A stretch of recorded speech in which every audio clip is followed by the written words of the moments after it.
The wedding was obviously over. As soon as that elevator door opened, your boy was. Are you really talking about that? You know what's about to happen next? So for me, You saw the title of the video. I still can't even believe we're saying what we're about to tell you, because we were very much so virgins on wedding night, and sex was not what we expected. And boy, do we have a story. I didn't even for know you. what to expect, let's be honest. Just going to bring you from the start to the finish, and then we might have some news to share at the end of this video. No, I'm kidding. Or am I kidding? I don't know. You might as well just stick to the end and Hey, see. coming into being married, the main presentation of sex that I had grown up with was when I was young. My neighbors would have magazines, and I got addicted to pornography. That being said, when I was 15, I actually got set free from porn because I started realizing the importance of my words. But while I was set free from porn, I was still having these like setbacks and bad Instagram videos, TikTok videos. And I felt like I was just always being dragged back into lust somewhere or somehow. That being said, I was so excited for wedding night. I think that's probably every guy ever. So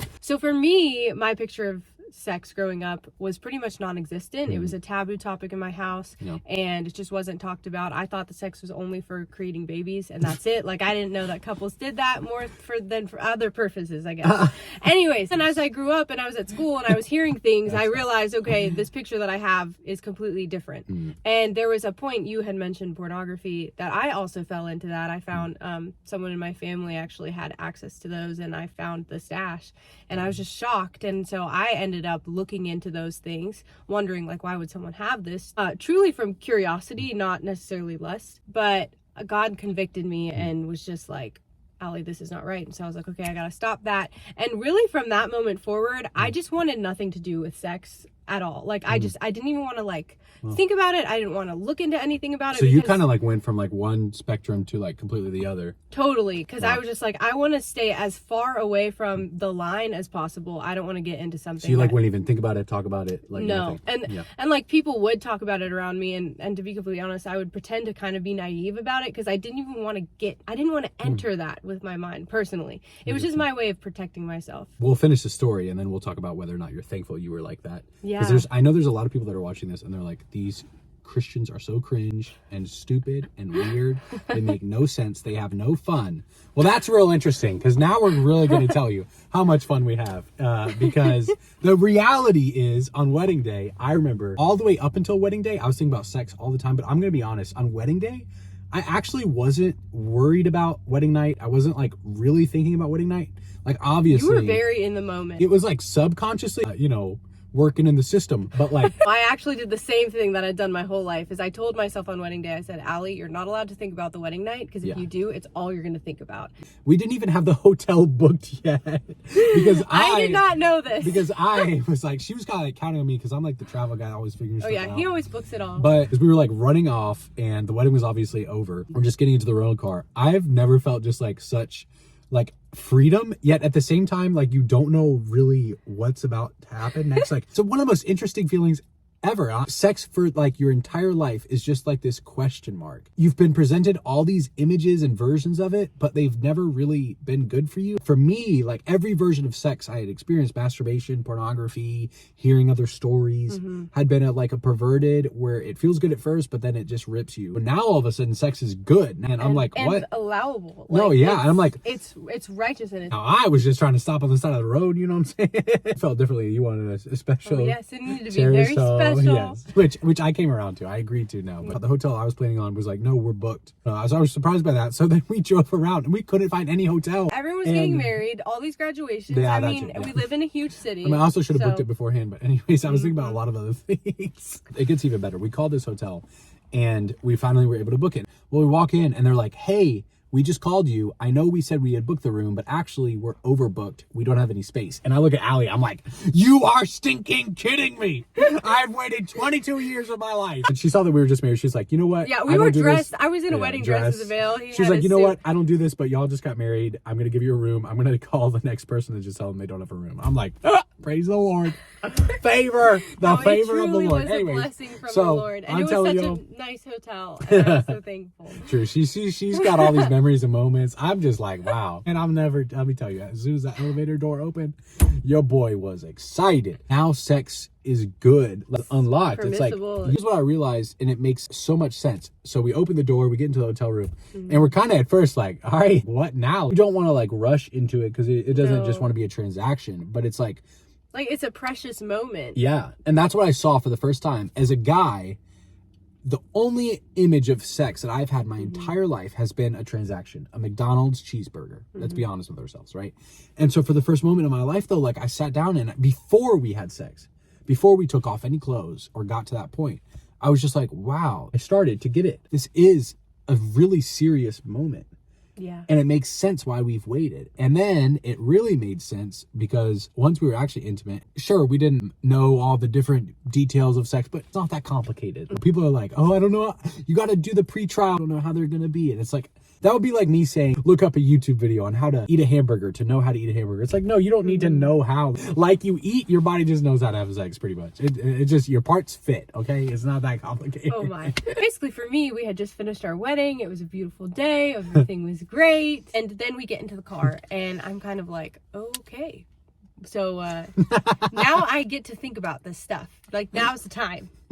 And I was just like, I knew you were so excited. I was afraid. Let's be honest. I was afraid. Okay, here we go. And I find out we don't have a hotel. And I'm like, Gabe, what? No, we need a hotel. Like, we can't just like go back to like our apartment. Thankfully, the Lord made a way and we got a hotel room and I was very thankful for that. He makes a way where there was no way. And it was a nice one and everything worked out great. And we get to the hotel and we get to the room and it's like, okay, like this is the moment. And I remember like my heart started to like beat kind of because like I was a little bit afraid, like, okay, like this has never happened. Like no one has ever seen me. Like I'm a very private person. The temptation within me was to be like, oh, I don't want to do this. Like even right before we got married, I was like, oh, maybe I should like look up some stuff. Like, should I know like how this works? Like, should I like read some articles? But even in doing that, I felt convicted. Everyone and their brother who goes to biology class in middle school knows how it works. If you're not a virgin or you're dating someone who's not a virgin, like there's no shame or guilt here. Yes. Like this is not our party telling you how righteous we are. Like we just want to share our perspective and our experience. So we walked in, I was like both excited but nervous. Like even though I was afraid, I was excited because I was like, oh, this is like such a blessing. This is something I've never really let myself think about. So now I get to have this access to something that I've never really, you know, pondered before. And I'll just be honest with you, Gabe. Like I knew that as your wife, I was accountable to the Lord at the end of the day. The Bible talks about how sex is something that God made for marriage. As imperfect as the sex might have been, even if you do want to say that, it was so holy and righteous. For the first time that night, I was like, wait, it all makes sense. I felt so connected to you, and I felt like I had just spent my entire life with you. But here's why I am so thankful that we waited for marriage. I was able to say, wait, she's not leaving me. I'm not saying goodbye to her tonight.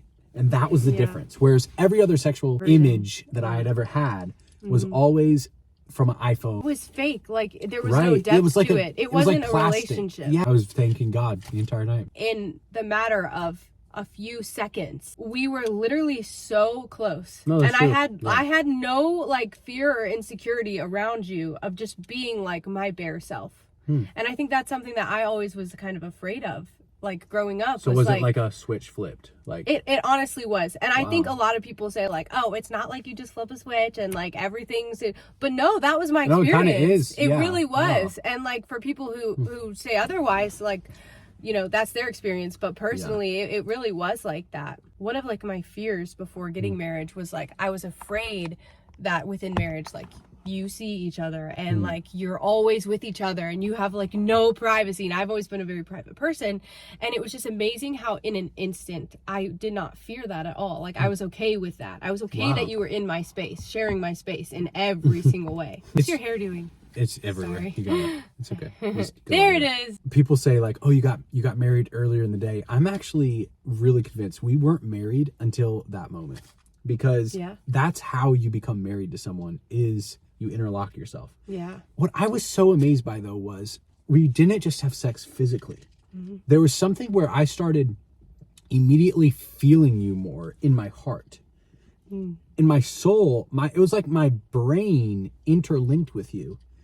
And most importantly, it was like my spirit interlinked with you, where now it wasn't just like I was beside you. It wasn't just your body. It was you as a person. And then it all made sense why God had us wait until that moment. Yeah. Because we were finally honest with each other, and we weren't just married physically. We were married in every box.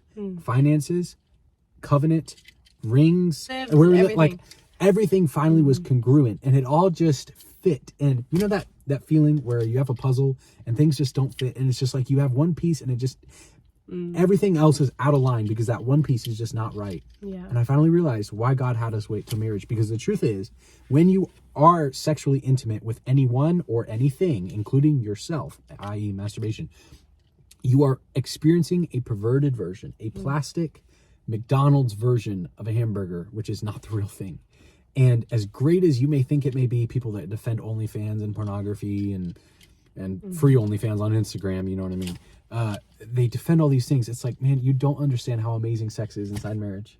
You're missing out. Because it's not so much about sex. It's not so much about the experience. Yeah. It's about the relationship. Who you are It's as a about the person. covenant. It's Couldn't agree about more. the agreement and the consistency and just like the union and loyalty Yes. that you have. Girls out there, if you're with a guy who doesn't value enough to put a ring on your finger, you're worth so much more than that, because Jesus didn't just say, oh, you're kind of valuable, so like I'll kind of respect you and kind of just get some things out of you, and then just kind of say you're my girlfriend or you're my fiance. Like, no, Jesus said, I gave it will all. die for you. No matter how dirty your past may have been, the blood of Christ will wipe you clean and white as snow. God made sex, and it's He one of made the it. best gifts he's given us. There might be people, even when you go to get married, that are going to say like, oh, you're not ready. Especially if you were someone like me that like never really thought about this stuff. And I just want you to know God is going to help you. Like, it's going to be okay. If you want to hear our full story and our proposal and how we met, it was pretty crazy, if we're being honest with ourselves. You can click right here. There's some juicy things that happen. Where it all began. Christian Mingle. FarmersOnly.com.